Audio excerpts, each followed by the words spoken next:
Hello everyone. So last video के अंदर हमने डिस्कस किया था डिटर्मिनर्स के बारे में, और हमने डिटर्मिनर्स के जो टाइप्स हैं उनके बारे में भी डिस्कस किया था कि जो डिटर्मिनर्स हैं उसके कौन कौन से टाइप होते हैं और उनमें जनरली कौन कौन से डिटर्मिनर्स आते हैं। तो आज की वीडियो के अंदर हम देखेंगे डिटर्मिनर्स को इस बेसिस पर कि कौन कौन से ऐसे डिटर्मिनर्स हैं जो काउंटेबल नाउन के साथ, अनकाउंटेबल नाउन के साथ, और काउंटेबल में भी singular countable noun, plural countable noun के साथ भी यूज हो सकते हैं। ठीक है, कौन से ऐसे डिटर्मिनर्स हैं जो सिर्फ सिंगुलर काउंटेबल नाउन के साथ यूज होते हैं, कौन से ऐसे डिटर्मिनर्स हैं जो सिर्फ प्लूरल काउंटेबल नाउन के साथ यूज होते हैं, और डिटर्मिनर्स जो अनकाउंटेबल नाउन के साथ यूज होते हैं, तो उनको आज हम देखेंगे। ठीक है, तो चलिए शुरू करते हैं आज की क्लास को। तो आज हम देखेंगे सबसे पहले determiners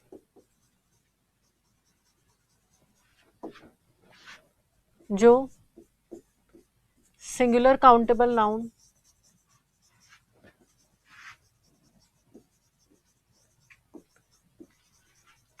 plural countable noun, short में मैं लिख रही हूँ PCN, प्लूरल काउंटेबल नाउन, और अनकाउंटेबल नाउन के साथ यूज होते हैं। ठीक है, साथ यूज होते हैं। तो यहाँ पर हम बात कर रहे हैं उन कॉमन डिटर्मिनर्स की जो इन सभी के साथ यूज हो रहे हैं। ठीक है, काउंटेबल नाउन के साथ भी यूज हो रहे हैं। सिंपल वर्ड्स के अंदर हम कहें, चाहे वो सिंगुलर काउंटेबल नाउन हो, चाहे प्लूरल काउंटेबल नाउन हो, और अनकाउंटेबल नाउन के साथ भी वो यूज हो रहे हैं। तो देखते हैं उन डिटर्मिनर्स को।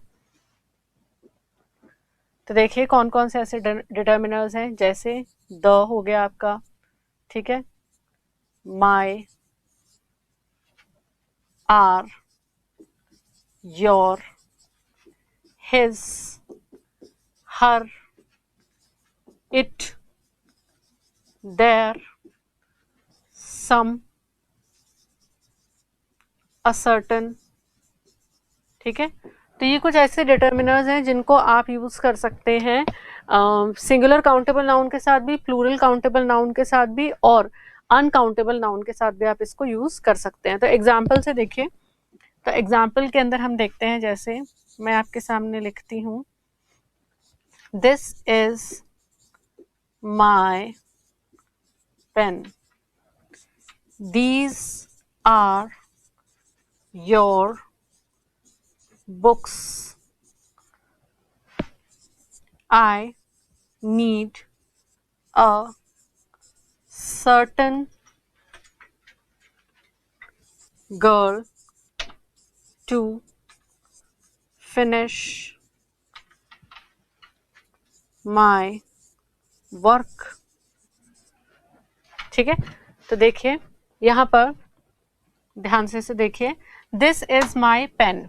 तो ये पेन जो है ये क्या है, ये है सिंगुलर काउंटेबल नाउन। पेन को आप गिन सकते हैं, और यहाँ पर पेन लिखा हुआ है, पेन्स नहीं लिखा हुआ है, तो ये लिखा हुआ है दिस इज माई पेन, और माई ये अपने आप में क्या है, डिटर्मिनर है।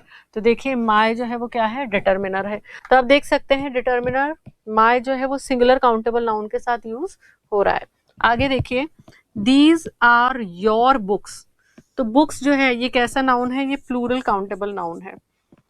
किताबें, बुक्स लिखा हुआ है, तो ये प्लूरल काउंटेबल नाउन है। दीज आर योर बुक्स, और योर क्या है, डिटर्मिनर है।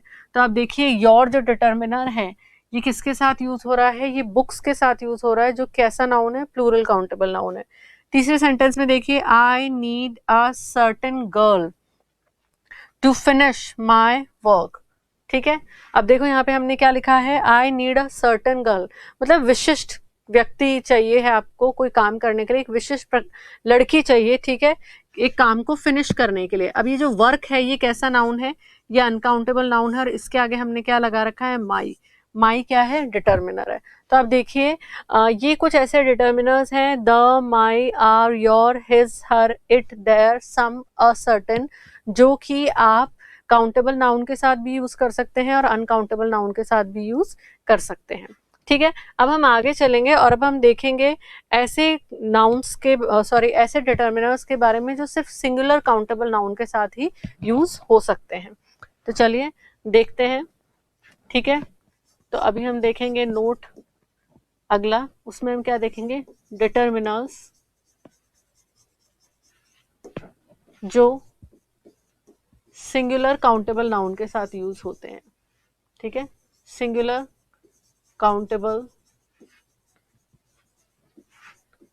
नाउन के साथ यूज होते हैं। ठीक है, जैसे जैसे आप देखिए, आपका अ एन वन, अ एन वन, इसके अलावा हो जाएगा एवरी, ईच, ईदर, नीदर। ठीक है, नीदर, अनदर। ठीक है, तो ये सब जो है ये किस तरीके के हमने डिटर्मिनर्स लिखे हैं जो किसके साथ यूज होंगे, जो सिर्फ सिंगुलर काउंटेबल नाउन के साथ यूज होंगे। ठीक है, तो सिर्फ सिंगुलर काउंटेबल नाउन के साथ यूज होने वाले ये क्या है, ये डिटर्मिनर्स हैं। तो देखिए एग्जाम्पल से देखते हैं हम, जैसे मैंने लिखा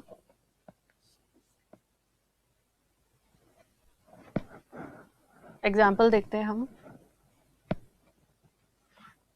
I have a pen, I have a pen। दूसरा एग्जाम्पल देखते हैं, each student is present in the class। ठीक है, each student is present in the class। तो देखिए I have a pen, अब ये जो पेन है ये कैसा नाउन है, तो ये पेन है सिंगुलर काउंटेबल नाउन, और अ एक डिटर्मिनर है। ठीक है, और इसको हमने किसके साथ यूज किया है, सिंगुलर काउंटेबल नाउन के साथ यूज किया है।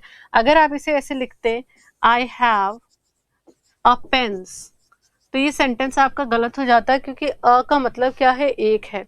तो ये जितने भी डिटर्मिनर्स है जो सिंगुलर काउंटेबल नाउन के साथ यूज होते हैं, ये कैसे नाउन के बारे में बात कर रहे होते हैं, एक नाउन के बारे में, सिंगुलर नाउन के बारे में बात कर रहे होते हैं। तो आई हैव अ पेन।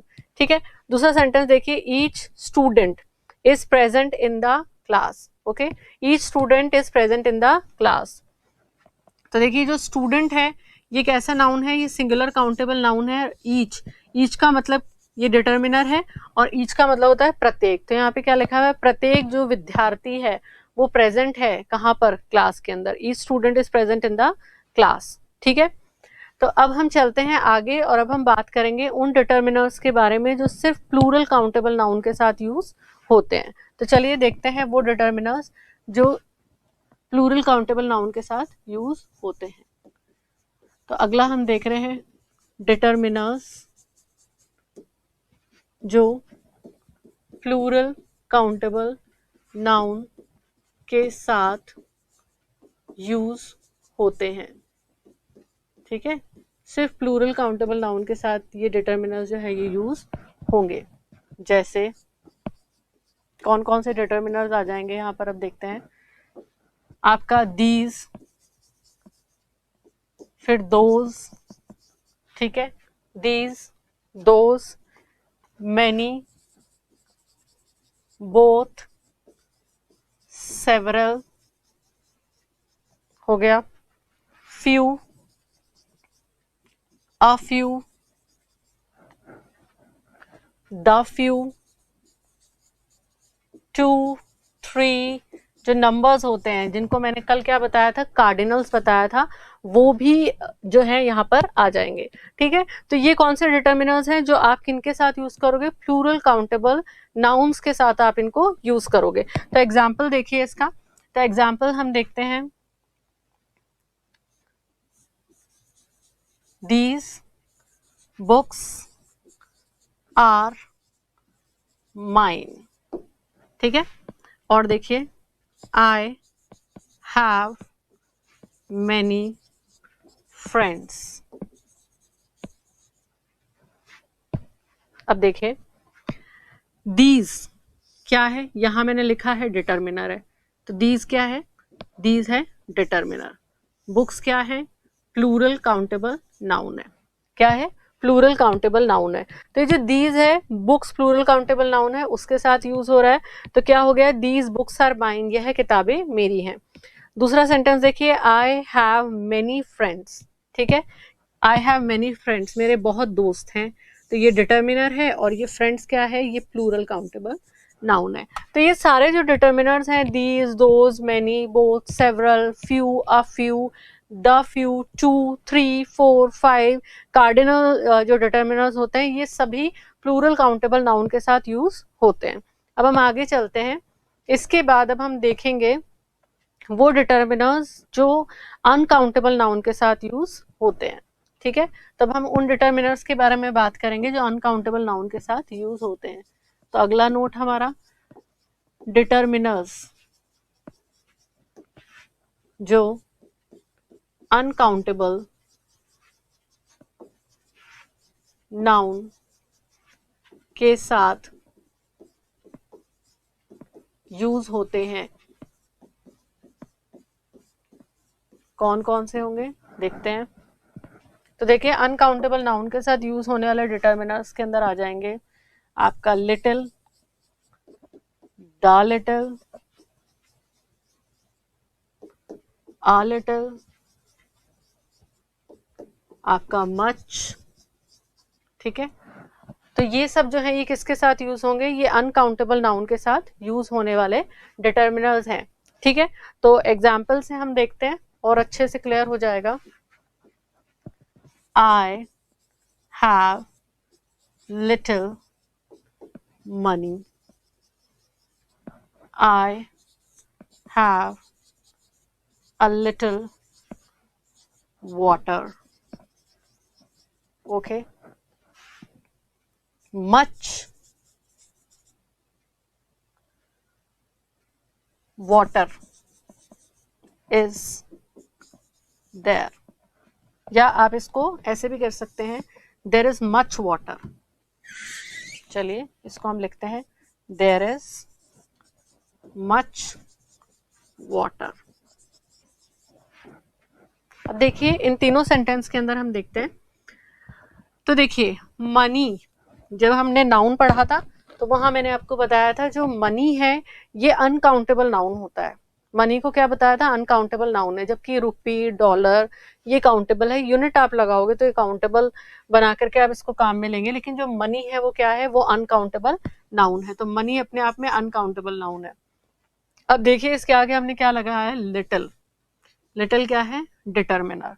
तो लिटिल का मतलब क्या होता है? जब कोई चीज आपके पास पर्याप्त नहीं है, ठीक है, बहुत कम है, जितना होना चाहिए उससे कम है, तो उसके लिए हम लगाते हैं little. I have little money, कि आपके पास बहुत कम पैसे हैं। ठीक है, आई हैव लिटिल मनी। और दूसरे सेंटेंस में मैंने लिखा I have a little water. A little ये भी डिटर्मिनर है, और वाटर अपने आप में क्या है? अनकाउंटेबल नाउन है। नाउन्स में हमने देखा था वाटर अनकाउंटेबल नाउन है। अब अ लिटिल का मतलब क्या है? पर्याप्त, कम, लेकिन हाँ है, जितना होना चाहिए उतना है, ज्यादा नहीं है, कम है, लेकिन जितनी की जरूरत है उतना है। तो आप कह रहे हो I have a little water. ठीक है, आपके पास पर्याप्त पानी जो है, कम है पर पर्याप्त है। There is much water. अब देखिए मच क्या है? डिटर्मिनर है, और वाटर क्या है? अभी हमने बात करी थी पहले सेंटेंस में, अनकाउंटेबल नाउन है। तो देयर इज मच वाटर। ठीक है, तो मच मतलब मात्रा के अंदर अधिक, कोई चीज मात्रा में अधिक होती है तो हम उसके साथ मच लगाते हैं। अनकाउंटेबल नाउन्स के साथ यूज होता है मच। तो ये डिटर्मिनर है, और वाटर क्या है? अनकाउंटेबल नाउन है। ठीक है, अब इसके बाद हम बात करेंगे ईच और एवरी के बारे में।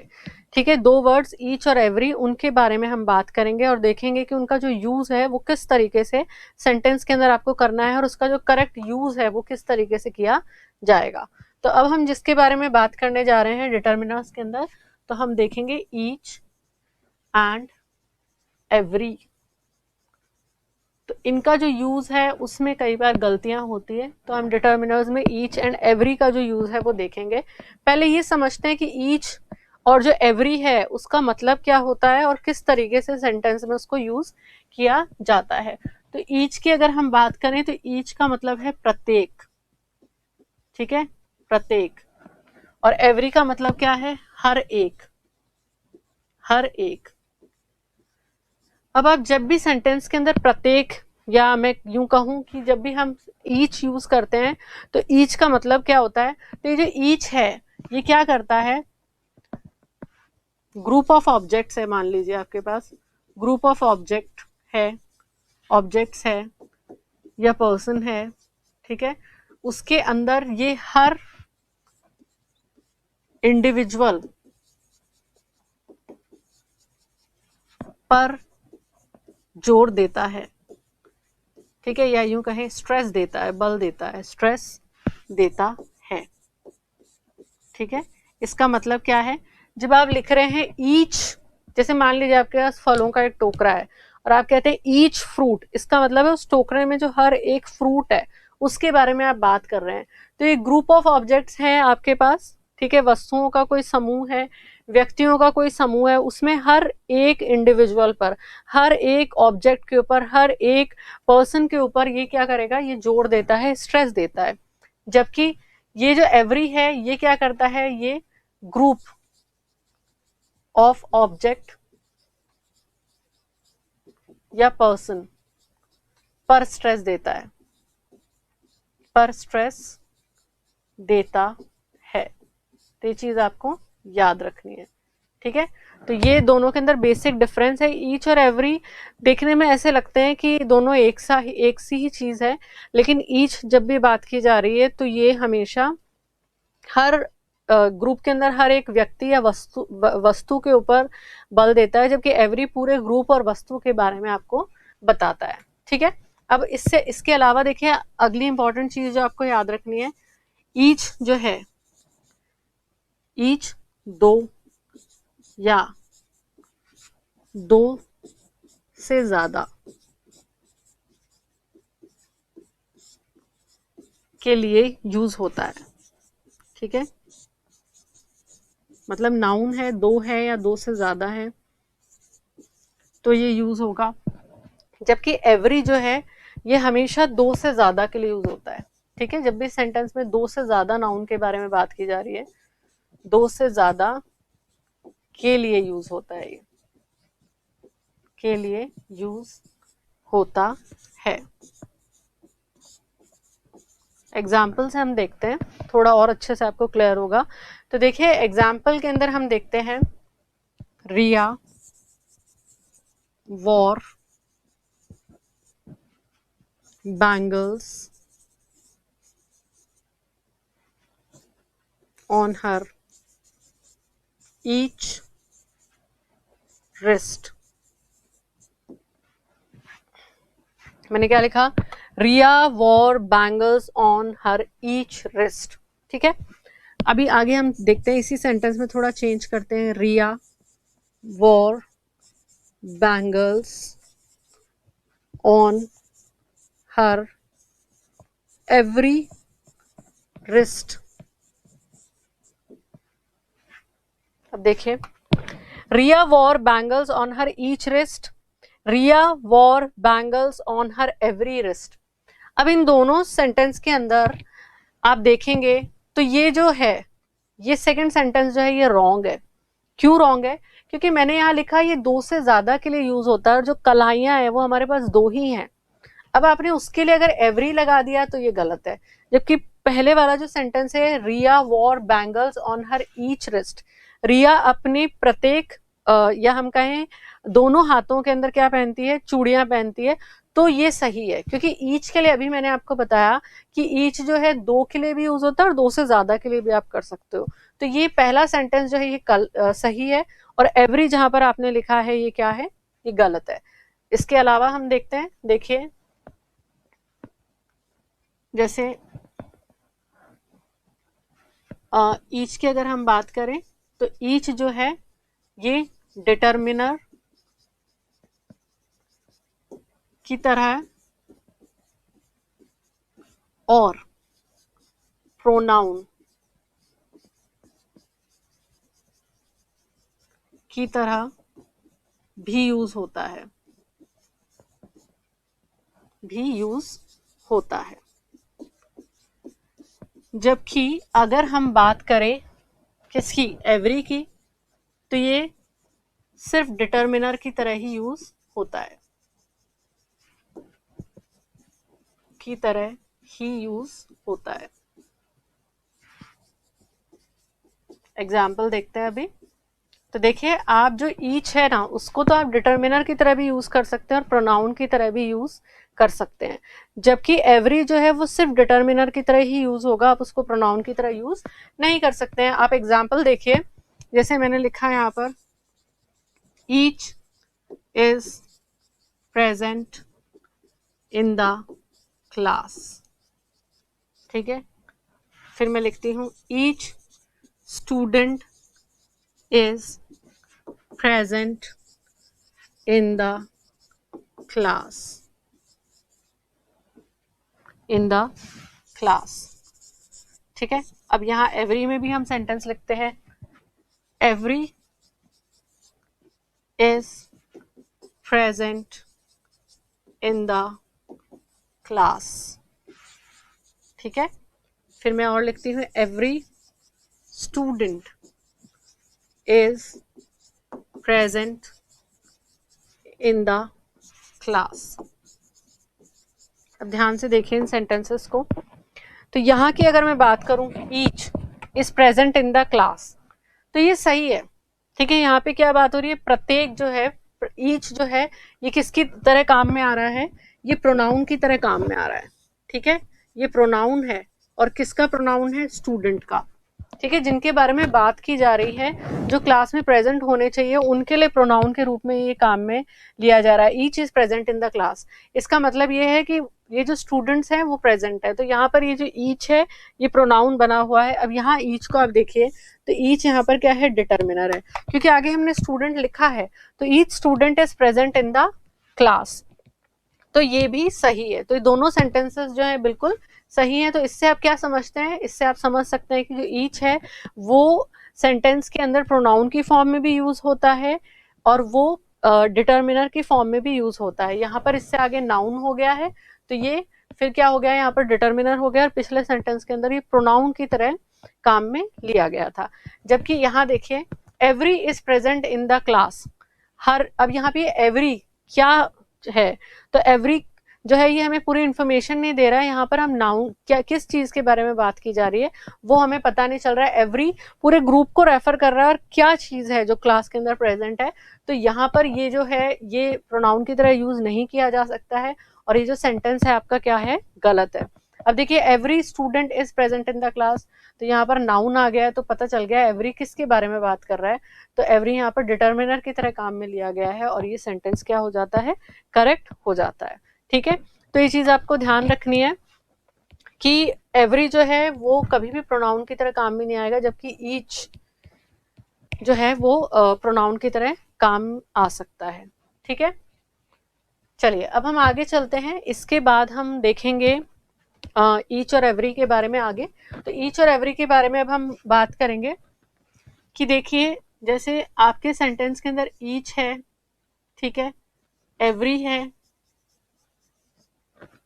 और प्लस ऑफ आ जाता है, तो फिर आप उसके आगे क्या लगा सकते हैं, प्लूरल नाउन जो है वो यूज कर सकते हैं। ईच और एवरी अपने आप में सिंगुलर वर्ड्स हैं, ठीक है। हमने अभी देखा था उन डिटर्मिनर्स के अंदर ईच और एवरी को जो सिर्फ सिंगुलर काउंटेबल नाउन्स के साथ यूज होते हैं।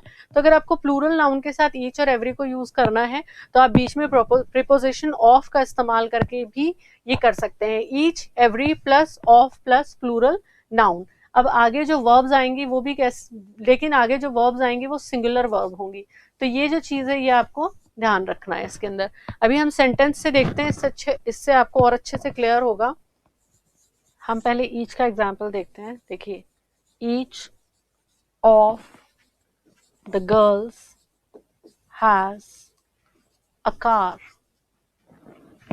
ठीक है। दूसरा सेंटेंस देखिए, each of the buildings is surrounded by metal fencing, ठीक है। आगे हम देखते हैं every one of the large cats is a fast runner. Every one of their songs has been a hit. अब देखिए आपके सामने 4 सेंटेंसेस हैं. इन सेंटेंसेस के अंदर देखिए each of the girls, girls कैसा वर्ब है? प्लूरल, सॉरी गर्ल्स कैसा नाउन है? प्लूरल नाउन है. कैसा नाउन है? प्लूरल नाउन है. ईच क्या है? डिटर्मिनर है. डिटर्मिनर है और डिटर्मिनर के बाद ऑफ आ गया, प्रीपोजिशन आ गया, फिर एक और डिटर्मिनर जो कि एक डेफिनेट आर्टिकल है, द आ गया, फिर हमारा नाउन आया. और नाउन कैसा है? प्लूरल नाउन है. तो हम जब भी प्लूरल नाउन है उसके साथ अगर डिटर्मिनर को यूज करना चाहें तो हम ईच ऑफ इस तरीके से डिटर्मिनर जो है उसको यूज कर सकते हैं. अब इसमें खास बात ये है कि ये जो प्लूरल नाउन है तो इसमें आगे आपको किस चीज का ध्यान रखना है कि जो वर्ब है हैज, ये कैसी होगी? ये सिंगुलर वर्ब होगी. अगर आपने इसकी जगह लगा दिया हैव तो फिर आपका जो सेंटेंस है वो पूरा गलत हो जाएगा. तो इसका मतलब क्या है? ईच, एवरी प्लस ऑफ लगा हुआ हो फिर प्लूरल नाउन आएगा तो it will be followed by singular verb. तो आगे जो वर्ब आएगी, क्रिया आएगी, वो कैसी होनी चाहिए? सिंगुलर वर्ब होना चाहिए. Each of the girls have a car नहीं होगा. ठीक है, क्योंकि जनरली जब हम प्लूरल नाउन का यूज कर रहे होते हैं तो कंफ्यूज होकर के हम क्या करते हैं? प्लूरल वर्ब लगाते हैं. तो आपको उस चीज का यहाँ पर ध्यान रखना है. अब अगला सेंटेंस देखिए. ईच, ईच क्या है? डिटर्मिनर है. ऑफ आया, द आया, बिल्डिंग्स, बिल्डिंग्स क्या है? प्लूरल नाउन है. ठीक है, each of the buildings is यहाँ पर सिंगुलर वर्ब आएगा.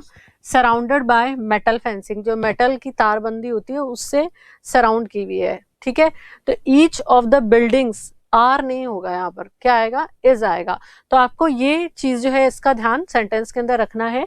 Each of the buildings is surrounded by metal fencing. तो आप इस तरीके का सेंटेंस फॉर्मेशन जब भी देखेंगे कि ईच डिटर्मिनर लिखा हुआ है, उसके बाद ऑफ आ रहा है, फिर प्लूरल नाउन आ रहा है, तो आपको आगे ध्यान रखना है कि जो वर्ब चलेगी वो भी कैसी होगी?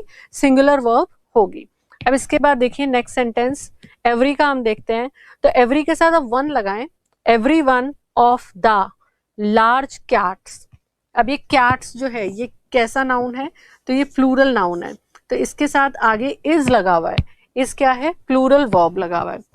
तो लार्ज कैट्स जो होती हैं, जैसे आप सभी जानते हैं, टाइगर है, लेपर्ड है, चीता है, ये पैंथर है, जैगुआर है, ये किसकी फैमिली के अंदर आते हैं? ये कैट फैमिली के एनिमल्स हैं. तो उनके बारे में बात की जा रही है, लार्ज कैट के बारे में. जैसे कि आपका लेपर्ड हो गया. तो ये सारे जो एनिमल्स हैं ये क्या है? फास्ट रनर है. तो इस सेंटेंस में क्या लिखा हुआ है? Every one of the large cats. Cats plural noun है पर इसके आगे जो वर्ब आएगा वो कैसा आएगा? सिंगुलर वर्ब जो है वो यूज होगा. एक मिनट, ये थोड़ा सा इसको ठीक करती हूँ मैं. तो ये यहाँ पर आएगा सिंगुलर वर्ब. तो इस चीज का ध्यान रखिए. Every one of the large cats is a fast runner. ठीक है, तो ये जो प्लूरल नाउन है इसके आगे हमने क्या लगाया है? सिंगुलर वर्ब लगाया है. अगला सेंटेंस देखिए. Every one of their songs. Songs क्या है? प्लूरल नाउन है. Has been a hit. ठीक है, every one of their songs has been a hit. तो हैज कैसा नाउन है? हैज कैसा वर्ब है? तो हैज सिंगुलर वर्ब है. तो इस चीज का आपको ध्यान रखना है कि जब भी आप इस तरीके का ईच, एवरी डिटर्मिनर की तरह यूज हो रहा है और फिर उसके बाद आ रहा है प्रीपोजिशन ऑफ, फिर आपका प्लूरल नाउन आ रहा है, तो आपको आगे क्या ध्यान रखना है कि उसके आगे लगेगा आपका सिंगुलर वर्ब. तो इस चीज का आपको क्या रखना है? ध्यान रखना है. अब हम आगे चलते हैं और अब हम देखते हैं कि जैसे आपके सेंटेंस में ईच और एवरी लिखा हुआ है और उसके जस्ट बाद प्लूरल नाउन आ जाता है. ठीक है, सॉरी सिंगुलर नाउन आ जाता है, तो फिर आप क्या सेंटेंस में ध्यान रखेंगे? तो देखिए डिटर्मिनर, या मैं डायरेक्टली लिखती हूँ ईच एंड एवरी. ईच या एवरी के जस्ट बाद सिंगुलर नाउन है तो फिर क्या होगा? सिंगुलर वर्ब आएगी. तो सिंगुलर वर्ब आएगी। जैसे पिछले जो सेंटेंसेस के एग्जांपल हमने देखे थे उसमें क्या डिफरेंस था, उसमें प्लूरल नाउन आ रहा था और बीच में प्रीपोजिशन भी था, लेकिन ईच और एवरी के ठीक बाद जस्ट बाद अगर नाउन आती है तो वो नाउन भी सिंगुलर होगी, ठीक है, और जो वर्ब आएगा वो भी सिंगुलर आएगा। तो देखिए, देखते हैं हम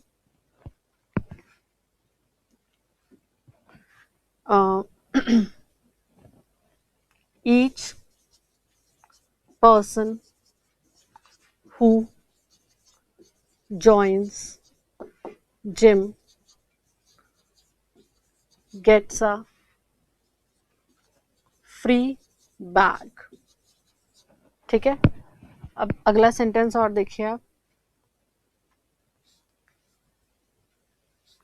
each boy has a car। ठीक है, each person who joins gym gets a free bag। तो देखिए each क्या है, डिटर्मिनर है, each यहाँ पर भी डिटर्मिनर है, पर्सन जो है वो क्या है, वो एक सिंगुलर नाउन है, ठीक है, बॉय भी सिंगुलर नाउन है, और इन ये जो सिंगुलर नाउन है इनके आगे आप देखिए जो वर्ब यूज हो रही है जॉइंस, हैज, ये कैसी वर्ब है, तो ये सिंगुलर वर्ब है, ये दोनों ही क्या है, सिंगुलर वर्ब है। Each person who joins gym gets a free bag. ठीक है, तो ईच पर्सन यहाँ पर सिंगुलर नाउन जो है उसको यूज किया गया है, यहाँ पर क्या कहते हैं, प्लूरल नाउन जो है वो यूज नहीं होगा, और इसके आगे जॉइंस जो है ये कैसा वर्ब है, ये सिंगुलर वर्ब है। तो आपको याद रखना है सेंटेंस के अंदर ईच और एवरी के जस्ट बाद जो नाउन आएगा वो हमेशा सिंगुलर होगा, और वो किस उसके आगे जो वर्ब आएगा वो भी कैसा होगा, वो भी सिंगुलर होगा। ईच बॉय सिंगुलर नाउन है, हैज क्या है, सिंगुलर वर्ब है, हैज अ कार। ठीक है, तो इस तरीके से आपको सेंटेंस के अंदर ये चीज याद रखनी है। एवरी का भी एग्जाम्पल हम देखते हैं, every member of the society should help each other। ठीक है, तो हमने यहाँ पे क्या लिखा है, एवरी मेंबर, मेंबर क्या है, नाउन है, कैसा नाउन है, सिंगुलर नाउन है। ठीक है, और एवरी क्या है, डिटर्मिनर है, तो इस डिटर्मिनर के ठीक बाद हमने क्या लगाया है, सिंगुलर नाउन लगाया है। Every member of the society should help each other. तो ये चीज आपको याद रखनी है कि जब भी सेंटेंस के अंदर ईच या एवरी लिखा हुआ है उसके जस्ट बाद वाला जो नाउन है वो प्लूरल नहीं होगा, वो कैसा नाउन होगा, वो सिंगुलर नाउन होगा। ठीक है, एक और चीज जो आपको यहाँ पर ध्यान रखनी है, कुछ सेंटेंसेस के अंदर ईच एंड एवरी दोनों साथ में चलते हैं, तब आप क्या करेंगे, तो वो भी हम देखते हैं, इन्हीं एग्जांपल्स के साथ देखेंगे। ईच एंड एवरी दोनों आपके सेंटेंस में साथ में लिखे हुए हैं, तो ईच एंड एवरी के साथ आपका जो नाउन है वो सिंगुलर नाउन होगा, प्लस सिंगुलर वर्ब जो है वो आगे इसको फॉलो करेगा। ठीक है, तो ईच एंड एवरी, जैसे उसी पहले वाले एग्जाम्पल को हम यहाँ पर लेकर के देखते हैं, तो ये किस तरीके से होगा, each and every member should help each other.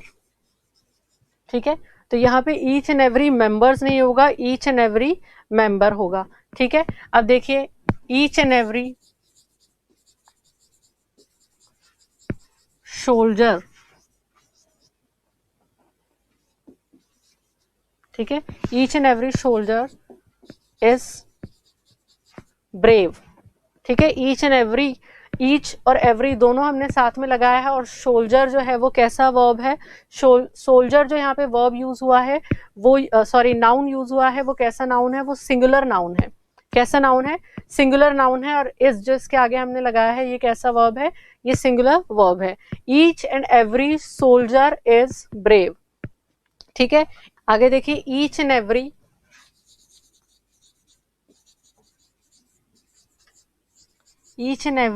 student should appear in the exam, in the exam. Each and every student is present in the class. ठीक है, और आप इसके अंदर लिख सकते हैं ईच एंड एवरी स्टूडेंट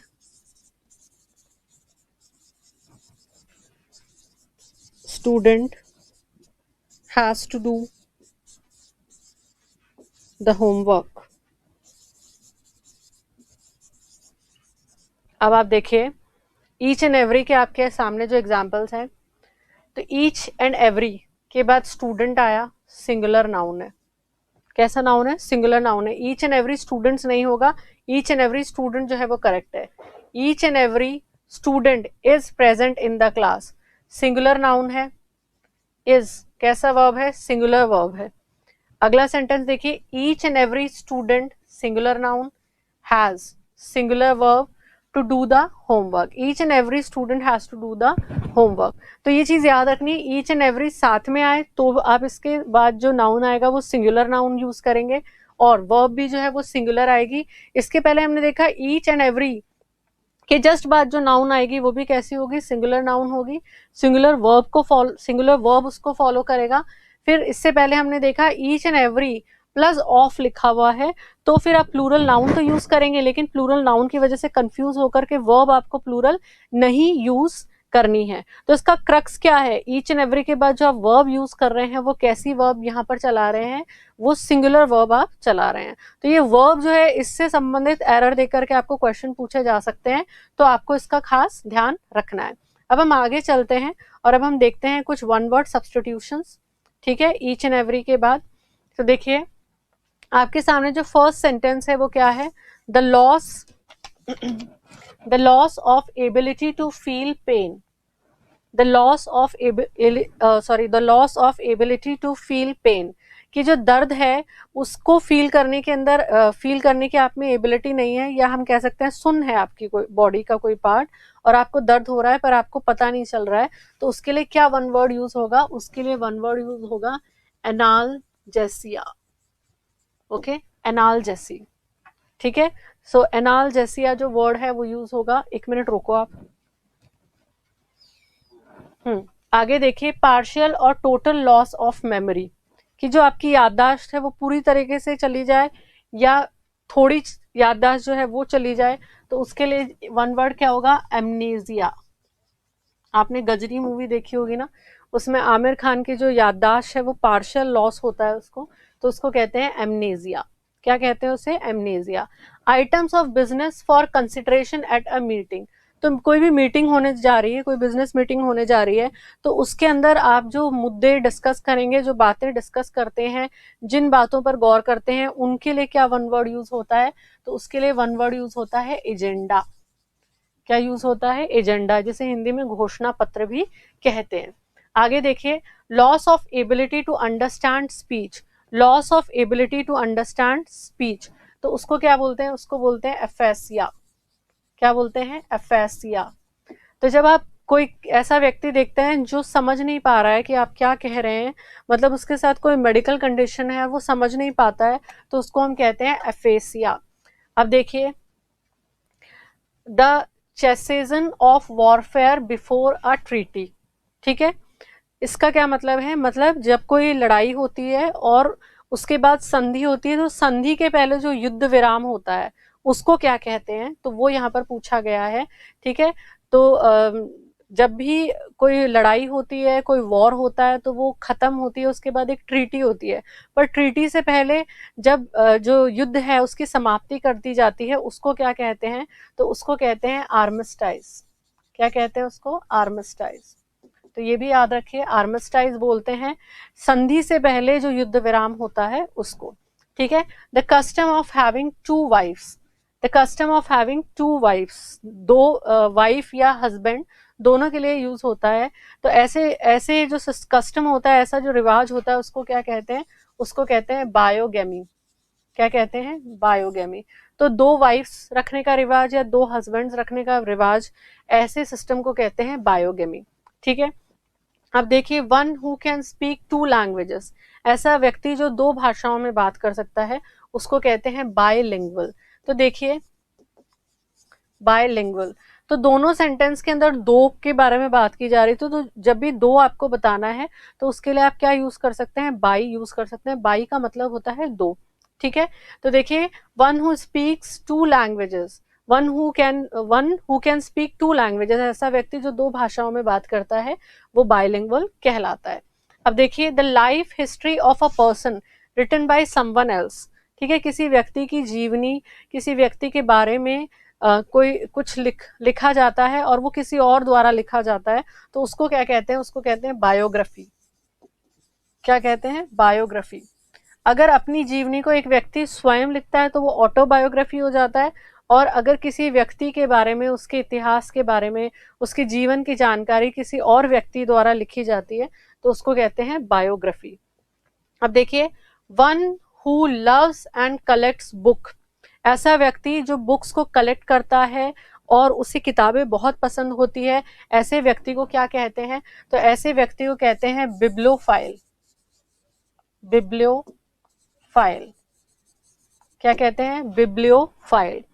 अब देखिए आगे, one who is interested in reading books and nothing else, ऐसा व्यक्ति जिसे सिर्फ किताबें पढ़ना पसंद है और कुछ काम अच्छा नहीं लगता है, जिसके लिए आप किताबी कीड़ा शब्द यूज करते हैं, तो उसको इंग्लिश में क्या कहते हैं, तो उसको कहते हैं बिब्लियोफिलिक।